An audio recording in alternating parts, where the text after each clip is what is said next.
स्नेही बंधुओं,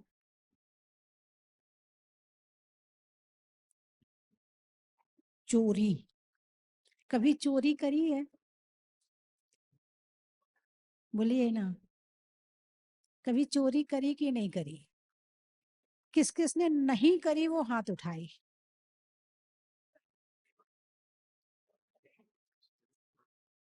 किस किस ने चोरी नहीं करी वो हाथ उठाए, बचपन से लेके अभी तक।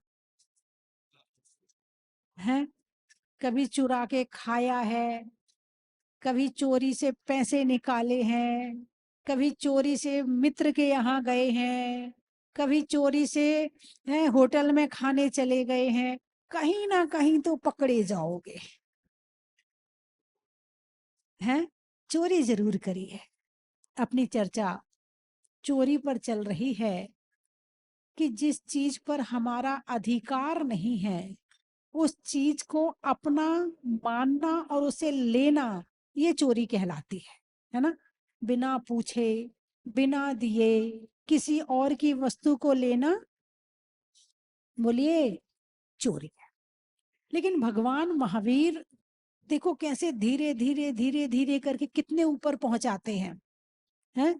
जैसे एक बच्चा पहली क्लास में पढ़ता है तो काखा गाघा सीखता है, फिर दूसरी क्लास में आता है थोड़ा और सीखता है, तीसरी चौथी पांचवी छठवीं सातवीं आठवीं नौवीं 10वीं 11वीं 12वीं एमए बीए आगे निकल जाता है ना। ऐसे ही भगवान महावीर ने बड़े छोटे छोटे तरीकों से पहले चोरी से दूर किया। भाई किसी और की वस्तु मत लेना। तुम्हारी माँ ने तुम्हें ये किताब दे दी, तुम्हें जितने पैसे दे दिए, अब ये तुम्हारे हैं, बाकी अब तुम किसी और का मत लेना। यही बताया ना, किसी और का मत लेना। ठीक है, आपको पहले छोटे से करवाया, फिर उसके बाद में अणुव्रत के रूप में करवाया, फिर उसके बाद में थोड़ा और ज्यादा त्याग करवाया, फिर परिग्रह आप परिग्रह परमाणु व्रत करवा दिया कि जितना तुम्हें जरूरत है उतना रखो अपने नाम से, बाकी का त्याग कर दो। बाकी का तो जितना तुमने लिया है उस पर तुम्हारा अधिकार है, और जितना तुमने छोड़ा है अब वो तुम्हारा। त्याग का क्या मतलब होता है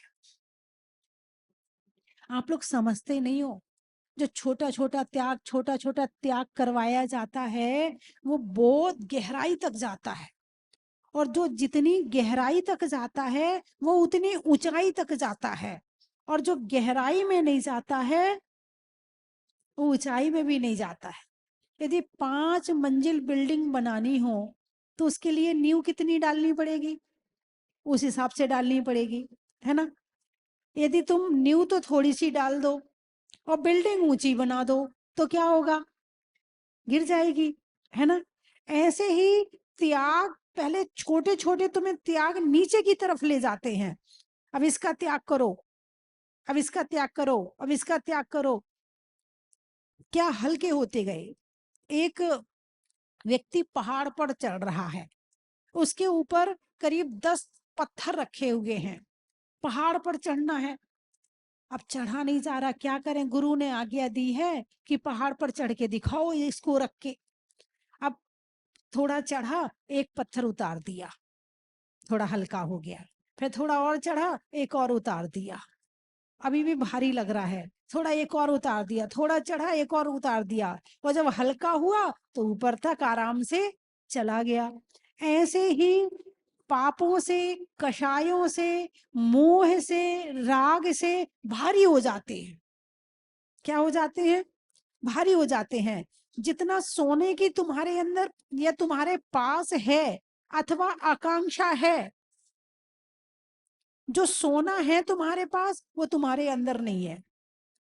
जितने की आकांक्षा है वो भी तुम्हारे अंदर नहीं है, लेकिन उतने का विचार तो है। जितने मकान है तुम्हारे पास वो तुम्हारे अंदर नहीं है, लेकिन उतने का विचार तो है।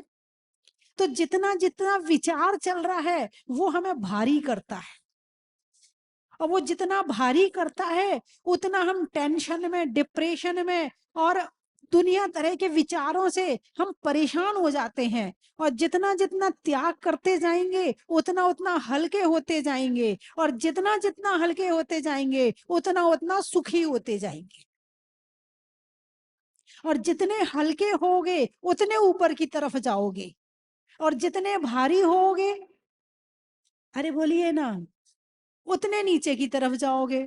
तो ये चोरी कौन करवाता है? बोलिए, चोरी किसने करवाई? सामर्थ्य नहीं है हमारे पास कि अच्छा मोबाइल खरीद सके, नहीं है इतना पैसा, लेकिन मोह है, मुझे तो ये वाला मोबाइल चाहिए। अब चाहे कहीं से मिले, अब दिमाग तेज है तो चोरी कर ली, थोड़ा सा दिमाग कम है तो किडनी बेच के ले लिया। हाँ, बहुत पहले एक बार आया था, सुना था मैंने कि एक व्यक्ति ने एप्पल का मोबाइल खरीदने के लिए अपनी एक किडनी बेच दी। हाँ, सुना है मैंने, और ये सच्ची घटना है। एक महिला कहती, मुझे सोने का हार मत दिलवाओ। क्या हुआ, आप समझ गए, मगर मोबाइल दिलवा दो। अब तुम्हारा जो प्रेम सोने से कन्वर्ट हो गया, मोबाइल में आ गया। अब सोना तो भाई कितना बाहर रखोगे, कितना ले लेके घूमोगे हाथ में? भाई तुमने 1 लाख रुपए का सोना लिया तो तुम दिन भर ले लेके तो नहीं घूमोगे ना, उसे या तो लॉकर में रख दोगे या गले में पहन लोगे, कुछ भी कर लोगे। और मोबाइल पूरे दिन हाथ में लेके घूमोगे, अब किसी और की नजर पड़ गई, क्या हुआ, गया, नजर हटी, दुर्घटना घटी। अब मोबाइल चला गया, रात को नींद नहीं आ रही, 24 घंटे टेंशन ही टेंशन हो रही। किसी ने चोरी कर लिया, जेब से निकाल लिया, ट्रेन में से निकाल लिया, पर्स में से निकाल लिया, कहीं तुम भूल गए, अथवा कहीं तुमने, तुम्हारे हाथ से छूट गया तो गिर के चूर चूर हो गया, कुछ भी हो सकता है। मोबाइल जाने के कारण कुछ भी हो सकता है। कर्म एक है कि तुम्हारे हाथ से जाना है, अब वो कैसे जाएगा, वो किस तरह से जाएगा, वो बात अलग है। 1 लाख का मोबाइल तुम्हारे हाथ से जाना है, अब वो गिर के जाएगा, टूट के जाएगा, चोरी से जाएगा, भूल के जाएगा, कैसे जाएगा, वो कारण कुछ भी हो सकता है, लेकिन तुम्हारे हाथ से चला गया। अब वो चला गया, अब क्या हो रही है, बोलिए ना, टेंशन हो रही है। किसने टेंशन दी? मोबाइल ने। यदि मोबाइल ने टेंशन दी है तो जिसकी दुकान से तुमने खरीदा था, जब उससे तुमने लिया था तो उसको भी टेंशन होनी चाहिए थी, लेकिन उसको तो टेंशन नहीं हो रही है। उसकी तो दुकान है, वो तो दिन भर मोबाइल बेचता, उसके घर से तो, उसकी दुकान से तो दिन भर मोबाइल जाते हैं, उसको तो कोई टेंशन नहीं हो रही है। लेकिन जैसे ही मोबाइल दिया तो उसने बदले में क्या ले लिया? पैसे ले लिया। अब वो मोह कन्वर्ट हो गया, मोबाइल से पैसे में आ गया। तुम्हारा मोबाइल जाएगा तो टेंशन होगी, उसके पैसे जाएंगे तो टेंशन होगी, बस ये मोह कन्वर्ट होता रहता है, खत्म नहीं होता है। और ये खत्म हो जाए, कम हो जाए, तो जितने जितना मोह कम होता जाएगा उतना उतनी चोरी कम होती जाएगी। बच्चों को चोरी करने की क्यों जरूरत पड़ती है? घर में उतनी सामर्थ्य है नहीं है, माँ से मांगेंगे तो माँ मना करेगी, तो चोरी कर लो, संतोष है नहीं मन में। दुनिया इतना बड़ा बाजार बन गई है कि देख के मन लुभा जाता है। पहले तो गांव में 7 दिन में एक बार बाजार लगता था, तो लोग इंतजार करते थे, अब गुरुवार आएगा या मंगलवार आएगा या शनिवार आएगा या सोमवार आएगा या शनिवार रविवार आएगा या शुक्रवार पहले अभी भी मोहल्ले के नाम होंगे ना, बाजार के नाम अभी भी वही होंगे, मंगलवारी, बुधवारी, शुक्रवारी, शनिवारी, है अभी नाम, है कि नहीं है? अरे बोलिए ना, है ना? तो सप्ताह में एक बार बाजार लगता था, अब तो तुम जहां खड़े हो उस मोहल्ले में पूरा बाजार है, इधर भाव हुआ, इधर खरीदो। उधर तो बच्चों ने कहा मम्मी ये चाहिए, बेटा शुक्रवार आएगा ना बाजार लगेगा तब दिलवाएंगे, जब तक बाजार आया तब तक भूल गए, जब तक बाजार आया तब तक भूल गए कि कुछ चाहिए भी था, तो दिमाग में संतोष रहता था। अब तो वहां चलो मोहल्ले में बाजार नहीं है तो मोबाइल ही एक बाजार है, अभी ऑर्डर करो ऑनलाइन अभी आ जाएगा। बाजार तुम जेब में रख के घूम रहे हो। अब जिसकी जेब में बाजार है वो तो सामान, और तुम एक चीज देखते हो, चार चीज दिखती है, दिखती नहीं दिखती है। तो कहने का मतलब ये है कि जितना ज्यादा इस दिमाग पर लोड रहेगा, दिमाग पर, क्योंकि सोना तुम्हारे अंदर नहीं है, चांदी तुम्हारे अंदर नहीं है, कपड़ा तुम्हारे अंदर नहीं है खाने का सामान जरूर थोड़ा पेट में पहुंच जाता है, इसके अलावा कुछ नहीं पहुंचता, या दवाई पहुंचती है, खाना पीना या दवाई, इससे ज्यादा कुछ भी अंदर। लेकिन आकांक्षाएं, इच्छाएं, ये परेशान करती है। यदि ये कम हो जाए तो जैन धर्म में जो त्याग बताया है इसीलिए बताया है, ताकि तुम्हारा मन संतोष में आ जाए। और जिसका मन संतोष में है, गजधन गोधन बाजधन और रतन धन खान, तो जब आवे संतोष धन सब धन धूल समान। जब संतोष धन आ गया अब कुछ नहीं चाहिए, शांति से बैठो, आराम से भगवान का नाम लो। लेकिन नहीं, अब ये वाला मोबाइल का ये वाला नया वाला आया है, वो क्या कहते तुम लोग, वर्जन, हाँ ये नया वर्जन आया है। अच्छा, 6 महीने बाद अब दूसरा वर्जन आ गया, अब 6 महीने बाद अब तीसरा वर्जन आ गया। कहाँ तक भागोगे, कहाँ तक भागोगे? मोबाइल का उपयोग तुम कर रहे हो या तुम्हारा उपयोग मोबाइल कर रहा है?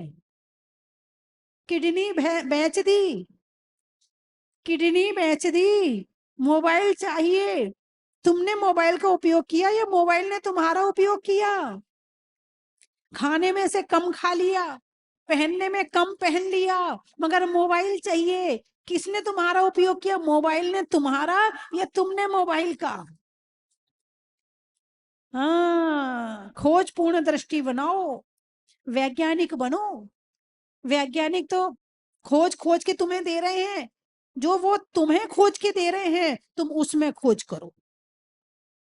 यदि तुम्हारे अंदर उस वस्तु को खोजने की पावर नहीं है तो तुम भागते रहोगे, भागते रहोगे, भागते रहोगे। एक राजा ने के पास में एक व्यक्ति गया, बोले मुझे कुछ जमीन चाहिए। उस समय राजा बड़ा प्रसन्न बैठा था। बोले तू नाप ले, सुबह से शाम तक में जितनी जमीन में तू जाके लौट जाएगा उतनी जमीन तेरी।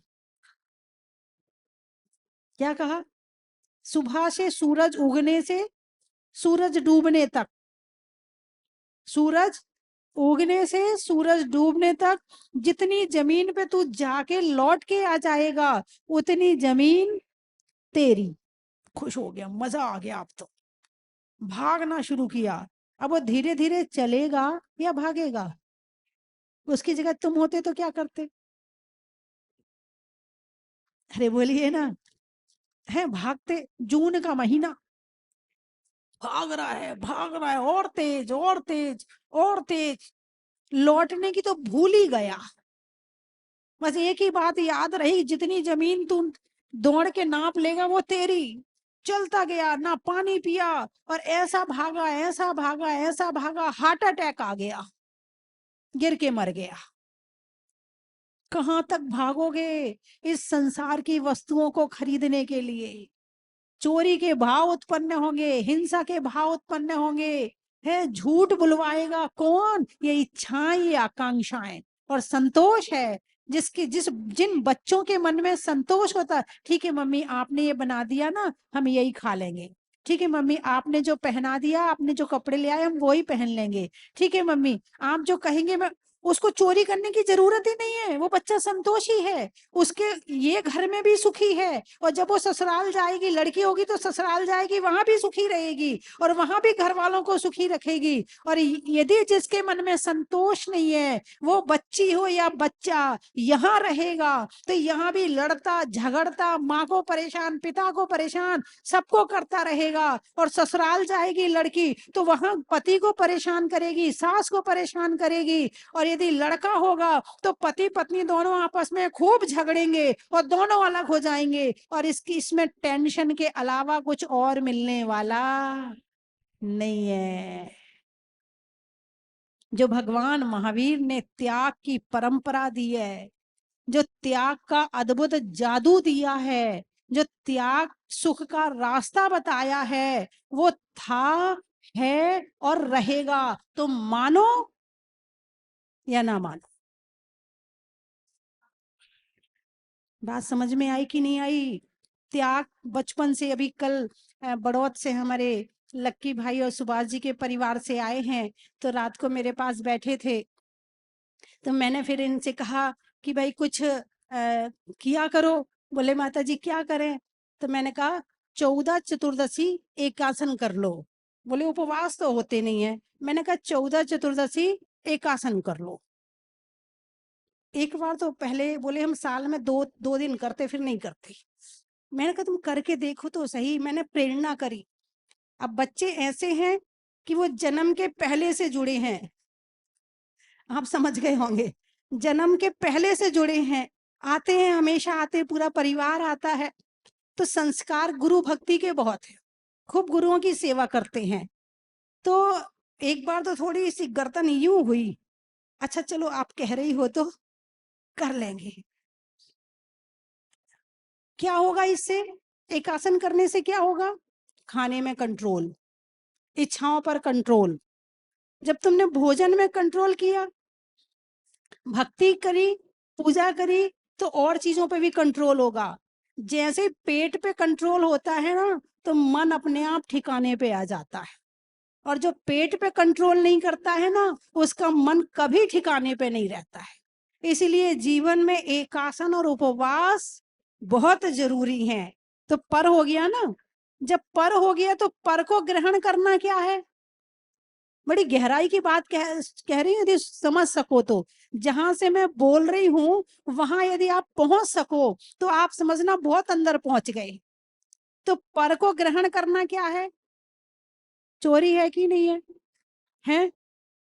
चोरी हुई कि नहीं हुई? तो मुनिराज के ये कहा कि जिनके न लेश मृषा न जल मृण हो बिना दियो गए, जिनके झूठ थोड़ा सा भी नहीं है, और बिना दिए वो मिट्टी और पानी भी ग्रहण नहीं करते हैं, बिना दिए। तो उनके पास क्या है? 3 चीजें, पिच्छी, कमंडल और शास्त्र। ये उपकरण है, परिग्रह नहीं है, उपकरण है। उपकरण का मतलब इसके बिना काम नहीं चल सकता। और वो उपकरण धर्म में साधन है, जीव रक्षा में साधन है, शुद्धि में साधन है। जो पिच्छी है वो जीव रक्षा के लिए है, जो कमंडल है वो शुद्धि के लिए है, तन की शुद्धि के लिए है, और स्वाध्याय के लिए शास्त्र है, ये मन की शुद्धि के लिए है। तो पर को अब जो मुनिराज 7वें 8वें गुण स्थान में आत्मा के ध्यान में लीन है, आत्मा के ध्यान में केवल लीन है, उनका मन जरा सा भी दूसरी जगह नहीं जा रहा है, तो समझना वहां जाकर वो अपनी अवस्था स्व अवस्था कहलाती है। द्रव्य चोरी, क्षेत्र चोरी, काल चोरी, भाव चोरी, कभी सुना आपने? द्रव्य चोरी जो अभी जो मैंने बताया वो तो हो गया द्रव्य चोरी, ठीक है। पुद्गल द्रव्य की चोरी, किसकी चोरी? पुद्गल द्रव्य की चोरी। क्षेत्र चोरी, मैं यहां बैठी हूं, कोई नहीं बैठेगा यहाँ, मेरी जगह है, कोई बैठ के दिखाए तो सही, भी लड़ाई झगड़े हो जाएंगे, चाहे पूजा में हो, चाहे भक्ति में हो, चाहे तुम्हारे वो तुम पिक्चर हॉल में देखने के लिए जाते ना, मेरी कुर्सी, और चाहे ट्रेन में मेरा मेरी सीट करते ना, है मेरी जगह, मेरा स्थान, ये कौन सी चोरी हो गई? क्षेत्र चोरी।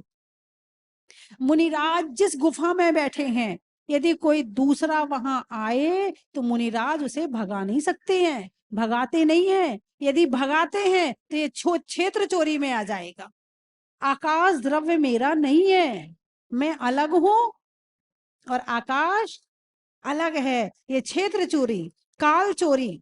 जिस काल में आत्मा अपनी आत्मा के ध्यान में लीन है वो स्वकाल है, लेकिन यदि आत्मा उससे निकल के और दूसरे में आ जाती है, यदि हमारी पूजा का समय है, जैसे आप हैं, आपकी पूजा का समय है और आप प्रमाद बस दूसरा काम करते हैं, तो एक काल चोरी हो गई। द्रव्य चोरी, क्षेत्र चोरी, काल चोरी और भाव चोरी। दूसरे ने जो विचार कहे हैं उसे अपने नाम से बताना, मैं कह रहा हूं मेरी बात है ये, अपना नाम लिखना उस पर, ये भाव चोरी। इतनी सूक्ष्म चोरी कभी सुनी आपने? हो रही है कि नहीं हो रही, पहले तो ये पहचानो। हो रही है। मान रहे हो कि नहीं मान रहे?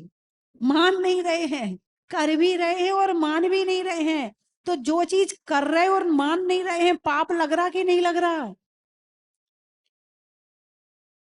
पाप लग रहा कि नहीं लग रहा?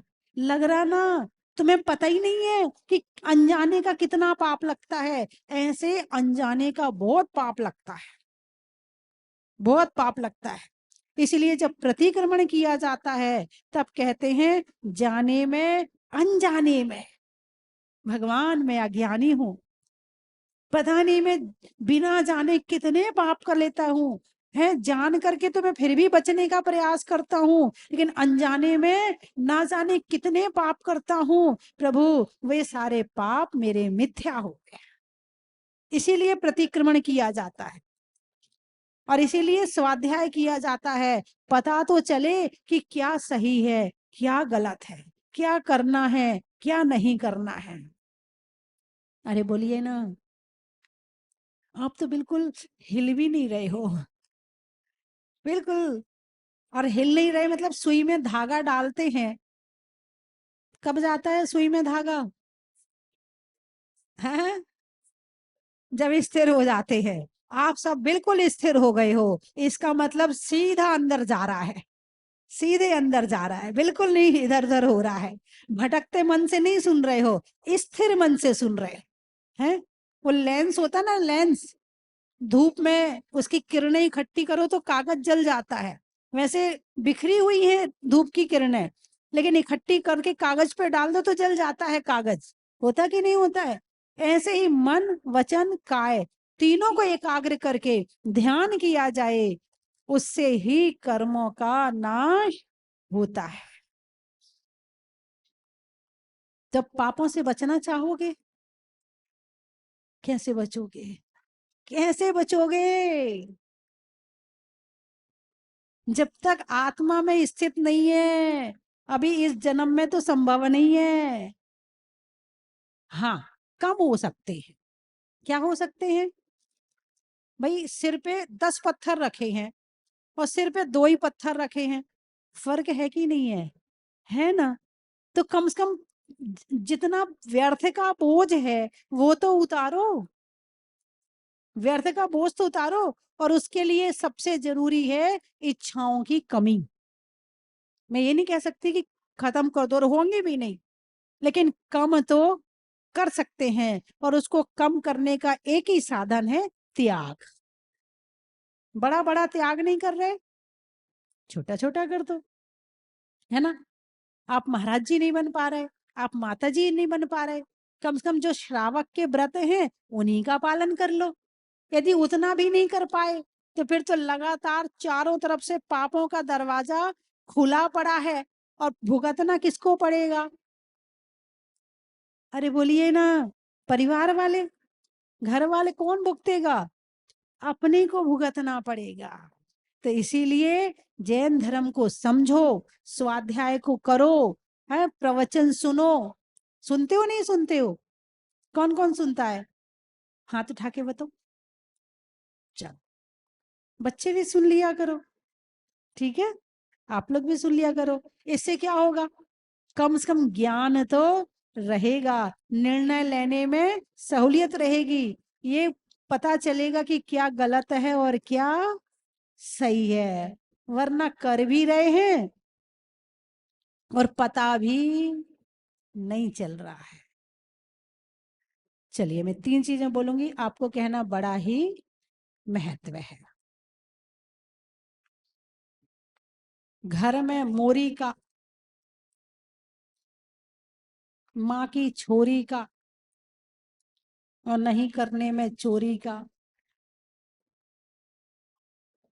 लिखने में खत का, मकान में छत का, और पालन करने में श्रावक के व्रत का,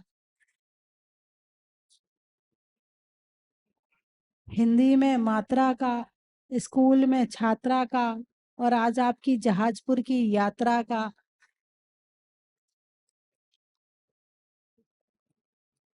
अनाज में दाने का, इनाम में पाने का, आपके जल्दी दोबारा आने का।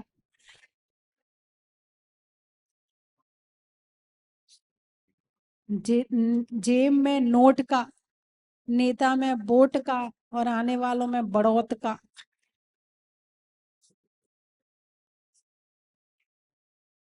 नाम में सानू का, बात में मानू का, और आने वालों में लाडनू का। और कहाँ से आए हैं? जयपुर से।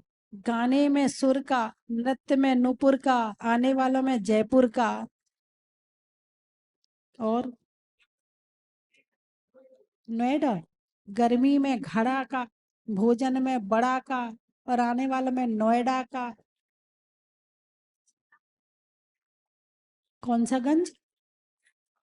बेंगलोर। बेंगलोर दो है क्या बेंगलोर? एक बेंगलोर या दो बेंगलोर? एक ही है। अच्छा, छोटा वाला बड़ा वाला? बड़ा वाला। बच्चों में शोर का, नेता के दौर का, और आने वालों में बेंगलोर का। नागपुर। रिश्तों में ससुर का, देवों में असुर का, और आने वालों में नागपुर का। बच्चों में टाटा का, फूल में कांटा का, और आने वालों में कोटा का। थोड़ी आवाज बढ़ाना। नहीं होने में रंज का, पंजाब में पंज का, और आने वालों में सिरसा गंज का। रसोई में आटा का, फूल में कांटा का, और आने वालों में कोटा का। आष्टा बता दिया ना? हाँ। दिल्ली। त्रियंचों में बिल्ली का, डंडा में गिल्ली का, और आने वालों में दिल्ली का। बड़ा ही महत्व है। हो गए सारे? दीपू। घर में पप्पू का, नाव में चप्पू का, और आने वालों में दीपू का। बड़ा ही महत्व है। आने वाली 7 फरवरी को इस स्वस्ति धाम के इतिहास में एक स्वर्णिम अध्याय जुड़ने जा रहा है।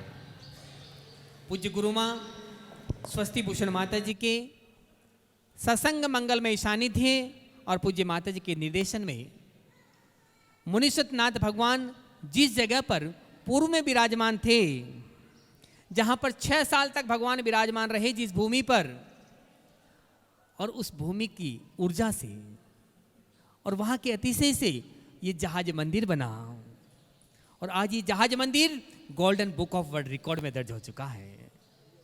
मुनीश्वरनाथ भगवान के साथ में 13 प्रतिमाएं निकली थी। 13 प्रतिमाओं में से 2 प्रतिमाएं यहाँ पर है, और जो 11 प्रतिमाएं शेष हैं वो उस जगह पर एक नवीन जिनालय बनने जा रहा है, जिसका शिलान्यास आने वाली 7 फरवरी 2025 को है। और उसी दिन इस जहाज मंदिर का 5वां स्थापना दिवस है। 5 साल हो जाएंगे मुनीश्वरनाथ भगवान को जहाज मंदिर में विराजमान हुए। बंधुओं, अतिशय क्षेत्र पर नवीन जिनालय, और वो भी भूगर्भ से प्रकटित प्रतिमा के लिए। देखिए, और प्रतिमा भी कब निकली थी? महावीर जयंती के दिन, सन 13 में, चैत्र सुदी 13 के दिन, भगवान महावीर के जन्म कल्याणक के दिन शांतिनाथ भगवान की प्रतिमा मुनि सत्यनाथ भगवान के साथ में निकली थी, उसकी स्थापना होगी। मैं तो चाहता हूं उस दिन आप आए। अगर नहीं आ सकते हैं तो भी आपके नाम से एक शिला उस मंदिर में शिलान्यास में अवश्य लगवाएं, जिसमें रत्नशिला की राशि 51,000 रुपये, रत्नशिला की 51,000 रुपये, हीरक शिला की 21,000 रुपये, स्वर्ण शिला की 11,000 रुपये और रजत शिला की राशि 5100 रुपये है। एक एक शिला अपनी शक्ति के अनुसार, अपनी सामर्थ्य के अनुसार अवश्य लगाएं। साथ ही बंधुओं, 11,000 या उससे ऊपर जिन परिवारों की घोषणा होगी, उनको ये कछुआ जो मुनि सत्यनाथ भगवान का चिन्ह है, ये कछुआ आज पूज्य माता जी अपने हाथों से आपको प्रदान करेगी। अब आपको कैसे पता चलेगा कि आपके नाम से शिला लगाई गई है? या तो आप स्वयं आए, नहीं आ सकते हैं तो भी पारस चैनल पर पूरे कार्यक्रम का सीधा प्रसारण होगा शिलान्यास का। सुबह 8:30 बजे से शिलान्यास का कार्यक्रम प्रारंभ हो जाएगा और बड़े बाबा का 1008 कलश से महामस्तक का अभिषेक होगा। साथ ही इस स्वस्ति धाम परिसर में एक रथ यात्रा भी निकाली जाएगी। तो आप पूरे कार्यक्रमों का आनंद लें। मैं चाहता हूँ एक एक शिला अवश्य लगाएं। आज ही इसकी घोषणा कर सकते हैं। बड़ौत वाले बाबू जी पूज्य माता जी के पुराने भक्त हैं, उस शिलान्यास समारोह में आप पधारें, चलेंगे। और एक एक शिला, और भी किसी के भाव बन रहे हो, जिन के भाव बन रहे हैं, 11,000 में स्वर्ण शिला, 21,000 में हीरक शिला और 51,000 में रत्न शिला, 5100 रुपये में रजत शिला का सौभाग्य। अगर किसी के भाव बने हो तो अपने परिवार की घोषणा करवा सकते हैं। और ये कछुआ आज चतुर्दशी का पावन दिन है।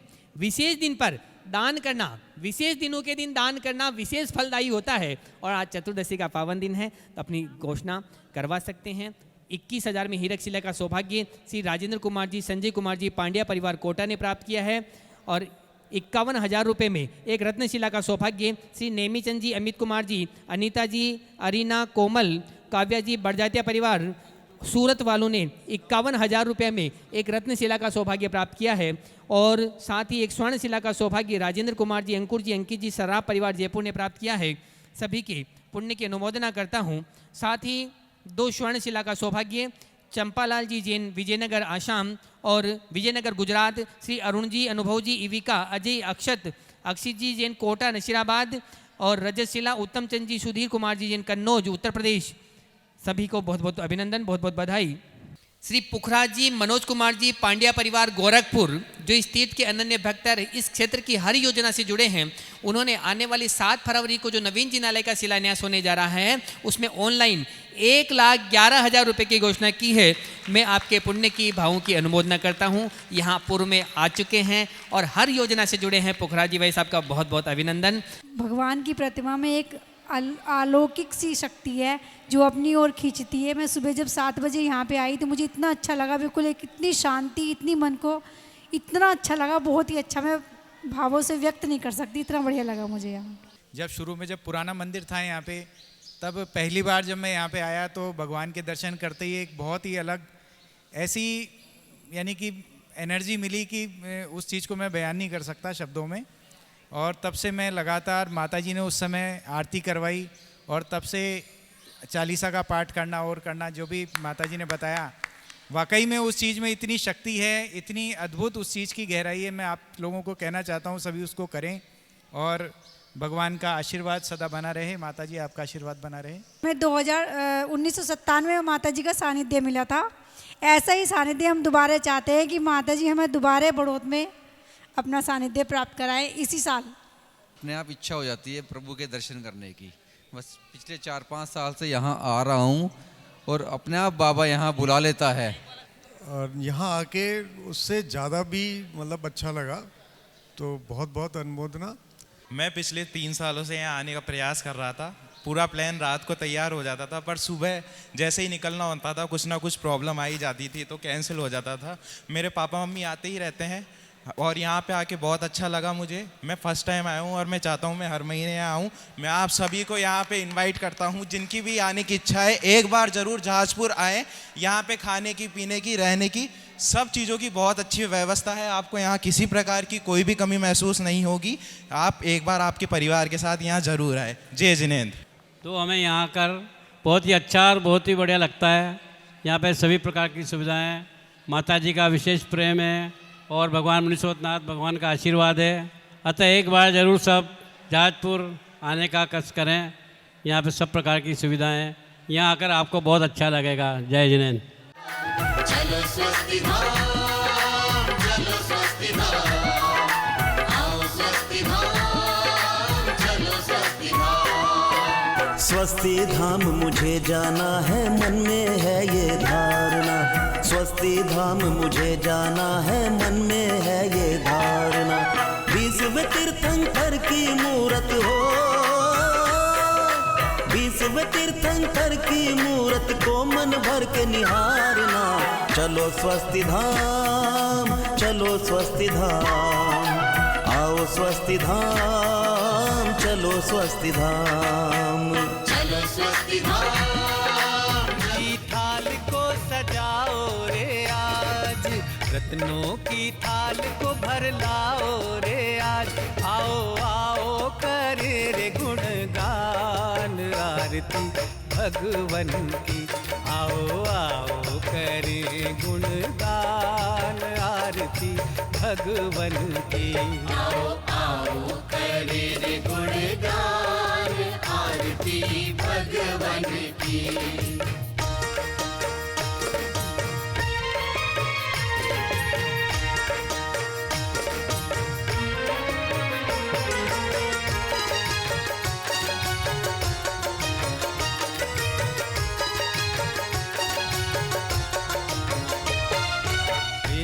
सुमित्र के राज दुलारे, माँ पद्मा जी के नैनों के तारे।